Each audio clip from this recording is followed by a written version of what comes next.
একটি ফল যার নাম শুনলেই ভেসে ওঠে সিলেটের পাহাড়, সবুজ প্রকৃতি আর ঐতিহ্যবাহী রান্নার অতুলনীয় ঘ্রাণ, যা প্রজন্মের পর প্রজন্ম বহন করে চলেছে ঐতিহ্য এবং সিলেটের খাদ্য সংস্কৃতি।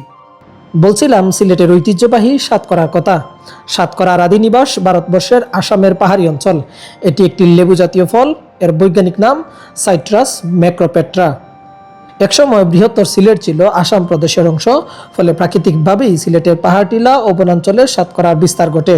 অনুকূল জলবায়ু ও মাটির কারণে ধীরে ধীরে এটি এই অঞ্চলের অন্যতম পরিচিত ফল হয়ে ওঠে।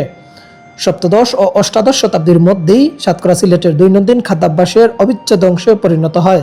স্থানীয় বাজার, পারিবারিক ভোজ কিংবা উৎসব সবখানেই ছিল এর উপস্থিতি।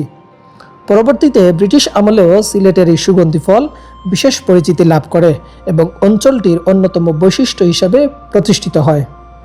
একসময় মৌলভীবাজারের বড়লেখা উপজেলার একটি গ্রামের নামই হয়ে যায় সাতকরাকান্দি, যা প্রমাণ করে এই ফলের সঙ্গে এলাকার সম্পর্ক কতটা গভীর ছিল। কিন্তু সময়ের সঙ্গে বদলে গেছে সেই চিত্র। বর্তমানে ওই এলাকায় হাতে গোনা কয়েকটি গাছই টিকে আছে। ফলে দেশের ক্রমবর্ধমান চাহিদা পূরণে এখন বিপুল পরিমাণ সাতকরা ভারতীয় রাজ্য আসাম ও মেঘালয় থেকে আমদানি করতে হয়।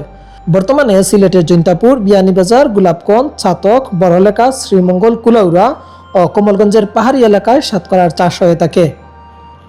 সাতকরা গাছ দেখতে অনেকটা লেবু গাছের মতো হলেও এটি 20 থেকে 25 ফুট পর্যন্ত উঁচু হতে পারে। ফাল্গুন মাসে ফুল আসে আর জ্যৈষ্ঠ থেকে আষাঢ়ের মধ্যে ফল সংগ্রহ করতে হয়। বিশেষজ্ঞদের মতে বর্তমানে সিলেটের স্থানীয় উৎপাদন মোট চাহিদার মাত্র প্রায় 30% পূরণ করতে পারে। বাকি প্রায় 70% সাতকরা আসে ভারতের আসাম ও মেঘালয় থেকে, যার মধ্যে অন্যতম আসামের কাছাড় জেলা। এই সম্ভাবনাময় ফলের উন্নয়নে বাংলাদেশ কৃষি গবেষণা ইনস্টিটিউটের অধীনস্থ জৈন্তাপুর সাইট্রাস গবেষণা কেন্দ্র 2004 সালে একটি জাত বাড়ি সাতকরা 1 উদ্ভাবন করেছে।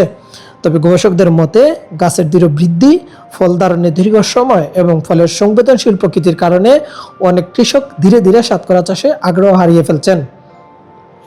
সাতকরার সবচেয়ে বড় বৈশিষ্ট্য এর মোটা ও সুগন্ধি খোসা। দীর্ঘ সময় রান্না করলেও এর সুবাস অটুট থাকে।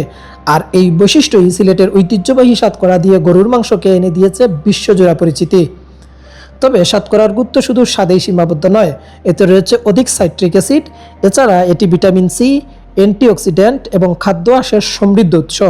এতে থাকা প্রাকৃতিক এসেনশিয়াল অয়েল একে অন্যান্য লেবু জাতীয় ফল থেকে আলাদা করেছে। নিয়মিত ও পরিমিত পরিমাণে সাতকরা খাদ্য তালিকায় থাকলে রোগ প্রতিরোধ ক্ষমতা বাড়াতে, হজমে সহায়তা করতে এবং শরীরকে অক্সিডেটিভ ক্ষতির বিরুদ্ধে সুরক্ষা দিতে কাজ করে। দেশের বিভিন্ন অঞ্চলে এর চাহিদা বেড়েছে। একই সঙ্গে যুক্তরাজ্য, মধ্যপ্রাচ্য এবং ইউরোপে বসবাসরত প্রবাসী বাংলাদেশিদের কাছেও সাতকরা এবং সাতকরার আচার অত্যন্ত জনপ্রিয়। ফলে বিশ্বের বিভিন্ন দেশে ইতোমধ্যেই এসব পণ্য রপ্তানি হচ্ছে। এত সম্ভাবনা থাকা সত্ত্বেও এখনও সাতকরা বাংলাদেশের ভৌগোলিক নির্দেশক বা জিআই পণ্যের স্বীকৃতি পায়নি।